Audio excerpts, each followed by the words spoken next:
Hello, welcome to the Alumni Entrepreneur Podcast of HR College of Commerce and Economics. Today we have amongst us Divesh Bhatija from the 2010 BBI batch. That's right. Welcome, Divesh. Thank you so much. So good to have you, Divesh. And this podcast is primarily to tell our students and other stakeholders about the entrepreneurial journey of our alumni who have done very well in their field of business. So why don't you tell us about yourself first? Well, I wouldn't say very well, but yes, we're trying our best. Thank you so much for the warm welcome and the warm introduction. My name is Devesh. I started my college in 2007, did BBI, spent 3 full years, got the exposure that I really wanted. After that, I was very fortunate to receive a scholarship to study abroad. So again through HR college only. Then after I finished my post graduation, I came back to India and we started like I met my wife also in college, and so when we were having this discussion, she hated math, I loved math, and that's how our whole ideology of starting up a venture came up from this idea right from the initial phase. In fact, one classroom of quantic math which we had in BBI, and that was a time when we were discussing and I was judging her that she hates math and she was judging me that I love math, and that was the whole journey that we had overall. So yeah, I think it's been a good journey for me. Interesting. So basically, the college has not only helped you academically, but professionally and personally also, because your Absolutely. better half is also from HR college. So Absolutely. how is it like to work with your wife? Well, it's a funny and a good situation both. There are times wherein you're kind of not agreeing on certain things, and then things get over. Like okay, you have your personal and professional life always gets mixed up. But I think having that partnership has been very fruitful because there's someone always there to care about you and to take care of your vision. She also became the co-founder of the company eventually. She started off helping me earlier, and then she joined us full time after our marriage, so which was a very good journey for us as well. Awesome. I'm so happy for you. Thank you. So why don't you tell our students about your startup? What motivated you to start your school, which is the Unmath school, and then you rebranded it, and how's the journey been, and what was the journey all about? Well, honestly, I think there was always a question of when I come back to India, do I want to do a job or do I want to start my own venture? I think I was very clear that I wanted to start my own business when I was in college, when I was studying abroad. When I came here, this constant question kept coming up that why is math as a subject? Because I was taking a lot of private tuitions during my college days. Always parents and children were obsessed with math as a subject, and so was my wife and my co-founder. So when we both were discussing, it wasn't the subject, it was the way it was delivered. And that is what we said, okay, can we do something about it? But I was not from the teaching background, she was not from the teaching background. We had an idea, but we did not know what was the practicality in the classroom. So from 2012 to 2016, for 4 years, we only did ground research. We only went to schools wherein we conducted workshops for children to understand what is the core problem that you have for students, for parents, for teachers, for school leaders, for everyone, for all the stakeholders in the education space. And I also saw that a lot of my friends who were struggling with math when we came for a professional course, I realized that their base was not very strong. So I was like, what is the main problem? It may sound very funny and very simple, but I mean, the common observation was only one: nobody knew why they were doing math. You ask a school going child why you're doing algebra, why you're doing geometry, they have no clue. They're doing it because they have it in the curriculum. Teachers have to complete it because it's a part of their portion, and they have to make sure the children do very well in the exams. And parents want those numbers only for good admissions. And after the admission, no one really cares. So no one really focuses on the learning part of this thing. So after 2016, we decided that we'll venture into teacher training programs because now we are well equipped with what is the on ground reality. I've seen a lot of edtechs who come up with some brilliant ideas, but the on ground exposure is completely different. We don't see a lot of teachers turning entrepreneurs. Like, so when they have actually taught in the classroom, they should know what is the problems, what is the challenge they're actually trying to solve. So that's when we started pivoting from 2017. And I think that's how, our journey has been. And we've been able to actually address these main things by only putting one thing is these are math based experiences rather than trying to teach them math. So we don't want to tell them how to solve math. We want to tell them why do they need math in the first place. Awesome. So that's very interesting. I see that you've changed the way how maths as a subject is viewed, because I Correct. think most of our students get stressed about mathematics per se, and mathematics is quant. If I have to put it in global language, it's quants that some of the students get little jittery with or little stressed with, and you're trying to simplify that very nicely. So that's wonderful. One thing that's bothering me is also your specs. So what's about this specs that you have? There's a circle and there is a, I don't know. A So square. what's So basically, when my wife wanted to gift me something, so she wanted to give me something which was math-based element. So she came across someone who customizes specs. We got this made primarily to show that I'm wearing math every now and then, and it's only when you see something different you realize, अरे ऐसा भी हो सकता है. Technically ये shape है. So Huh. I mean, when you look at a normal pair of specs, it's normal, right? But we don't talk about shapes, or we don't talk about the math involved in it. The minute you see two different shapes, your mind starts thinking there's something different. There's Something asymmetrical. something asymmetrical, something which is not usual. That's what I wanted to project. Absolutely. So you not only teach maths, but you wear maths as well. Fair math as well. Excellent. That's wonderful.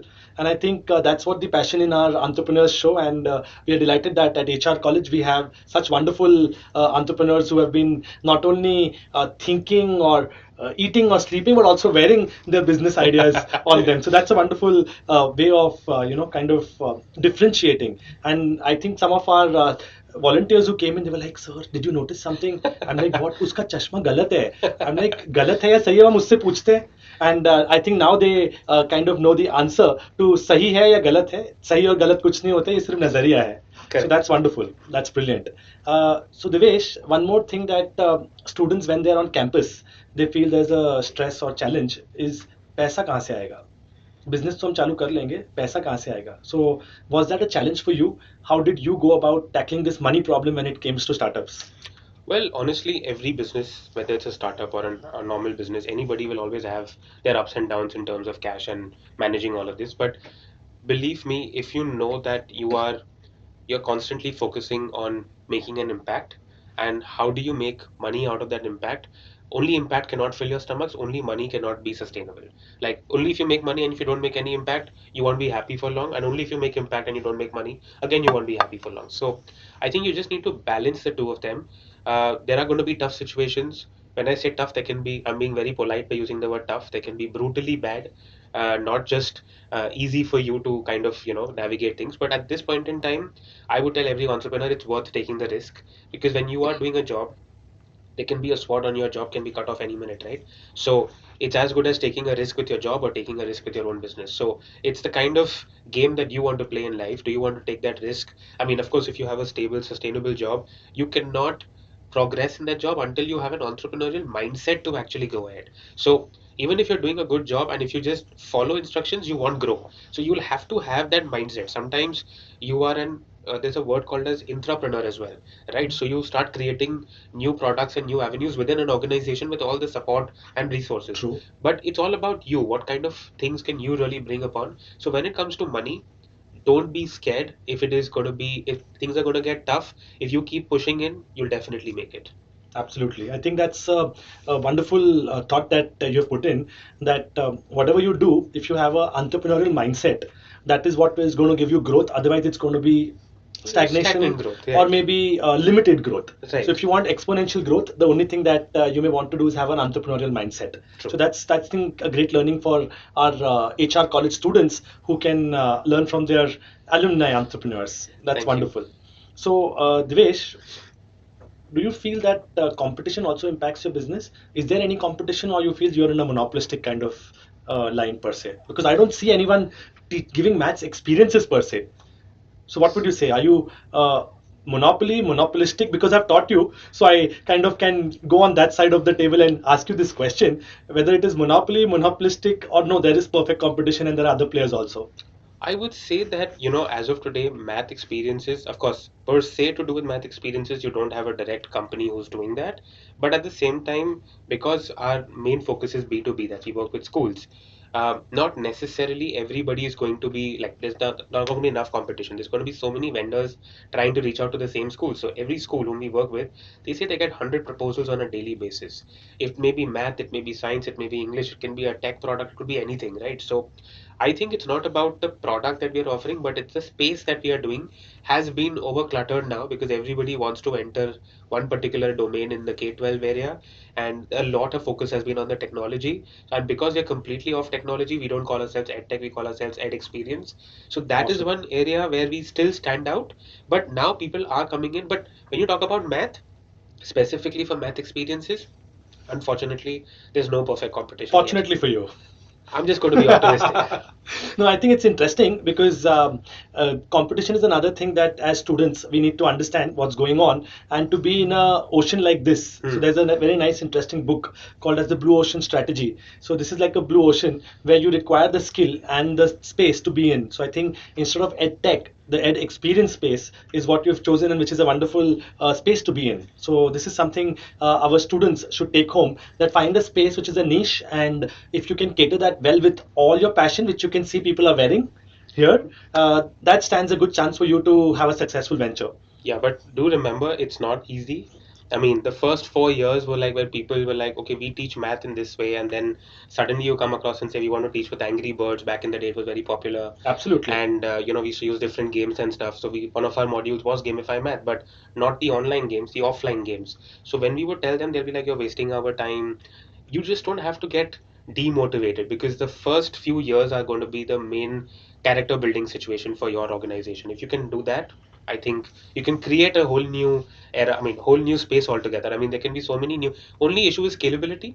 So when people talk about scalability, they talk about, so we've learned over the last, I think it's been, now we're going to complete 13 years in business. Wow. So I mean, every point we've seen different challenges, and every day is new. So it's not like I've seen this before, this is a new challenge that has come today. So after 13 years also, we are still seeing new New challenges challenges. every single day. Absolutely. So my next question is about a challenge. I read that you've also ventured internationally. So what were the challenges when you ventured to Middle East and other markets that you are planning to, kind of cater to? So you are a bachelor's of banking and insurance, because our students will be able to relate to. And BBI में तो सिर्फ हमने accounting, banking, finance, Insurance, insurance यही सब सिखाया है इनको. correct. तो अभी suddenly he has to go to Middle East. So what were the challenges that you faced?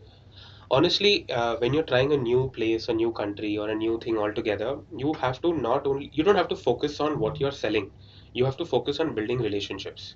We started at a time wherein it was a pre-COVID area. I think now people say pre and post-COVID.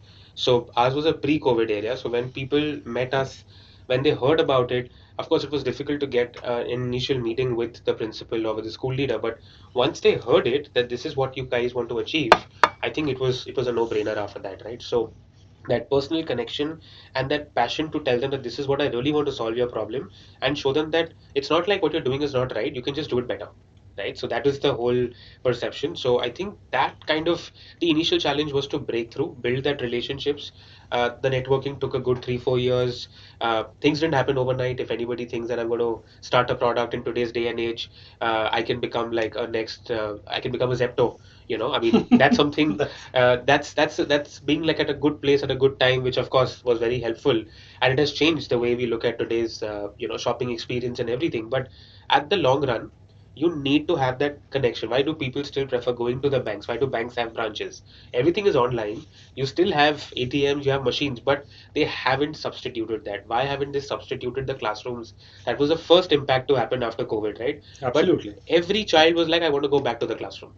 That's primarily because that human intervention is required. We are people, we are social animals.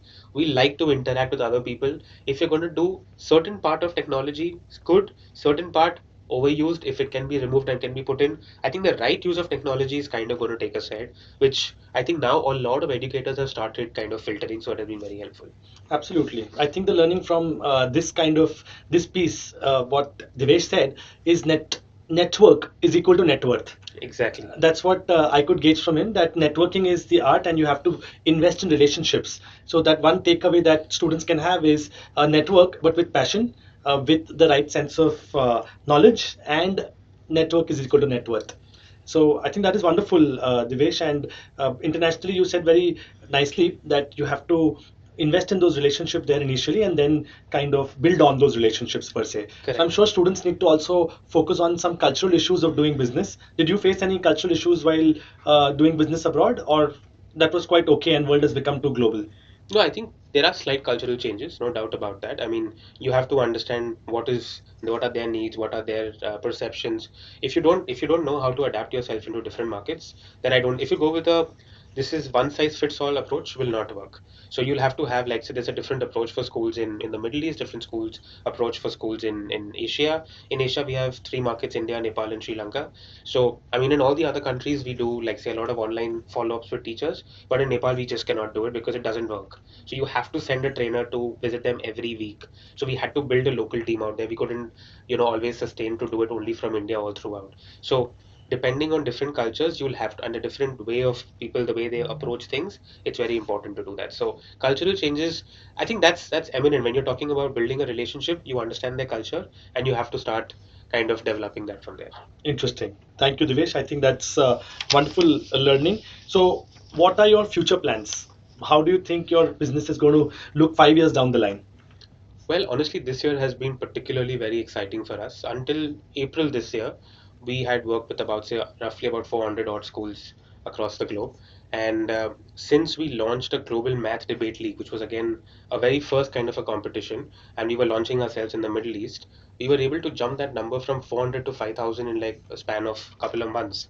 And getting 5,000 schools to come on board, 500,000 kids registering for the debate because they knew that they wanted to showcase how they talk math. And when I spoke to the Ministry of Education, when I was in Dubai, I spoke to them and I wrote to them, this is what I'm trying to do. The first response I got was like, math and debate, are you serious? Like, how are you going to do this? So I told them that I have evidence of my previous pilots that we did. And I was called over there. I showed them the entire evidence. They were like, look, here are all the schools in UAE. Go reach out to them and tell them we've given you permission to go ahead and do it. So it's the idea that allows us to build a community and mainly to talk about math. I think that is one of our strategies which we've started implementing. This year we were able to do it in 7 countries. Next year we plan to make it to 20 countries. So again, the groundwork is going on, and it's always going to go on every single day. Absolutely. So yeah, I think it's exciting to see what lies ahead of us.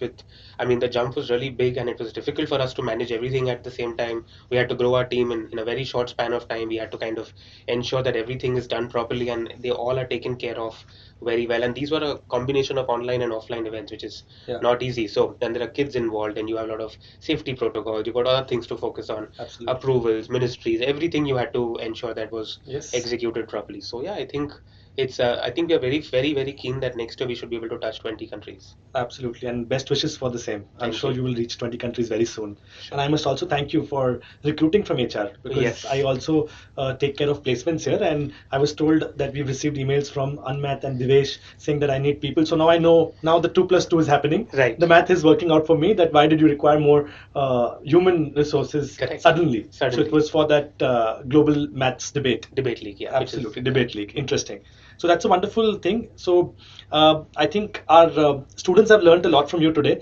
What is that one message would you like to give to HR students who are right now on campus and they have this dilemma which every student has? धंधा करूं कि नौकरी करूं क्योंकि नौकरी भी HR अच्छा दे ही रही है. That's there. Yeah. But what is that one thing that they can do while they're on campus, in your opinion? I think they should just be focusing on one thing, which is very clear, that I want to find opportunities no matter what I do, because it's very, very important to constantly keep doing something outside my comfort zone. That will be the first thing. If you feel that I'm good at it and I'm not good at the other thing, I think it's only going to take you a fraction of seconds to actually push yourself and see that you're actually good at the other things as well. That's very important. Last but not the least, always keep one word in your mind is passion. If you can find your passion, you can find anything you want. Wow, awesome. That's wonderful. I think passion is the key to entrepreneurship, and we can see the passion in our entrepreneur here who is wearing the passion per se and doing very well for himself. On this note, we wish Divesh all the best for his future endeavors, and we thank you for coming back to your alma mater. On 9th of Feb, we have the alumni meet. I'm sure you would have registered, Yes. and we look forward to welcoming your better half with you there. Absolutely, definitely. So we look forward to meeting you there, Divesh. And Thank you. to all our alumni also who are seeing this on social media, 9th of Feb, please block your diaries and be there. The link is there on all our social media channels. So please get in touch with us or get in touch with me. More than happy to send it across. And thanks to the entire ECEL team for organizing this wonderful podcast. The entrepreneurship cell of HR College is striving hard to get all the entrepreneurs and their experiences curated in the form of this podcast. And we are also going to launch a coffee table book, which our principal, Dr. Pooja Ramchandani, is going to launch it very soon. So we are going to have such stories of entrepreneurs there. And if you're an HR alumni and you think you're doing very well, please write to us and get in touch with us. We'll be happy to, screen through your applications and see how we can feature you in our book and the podcast per se. So looking forward to meeting all of you all, and thank you, Divesh, once again for all the time and your commitment to the college. Because the one thing that I really like about our students is when they become alumni, they do well and they come back. They come back to the institutions and keep giving back. So keep doing the good work. Thank you Our so best much, wishes sir. are always with you. Thank you so much for having me. Thank Thank you. you so much. God bless you.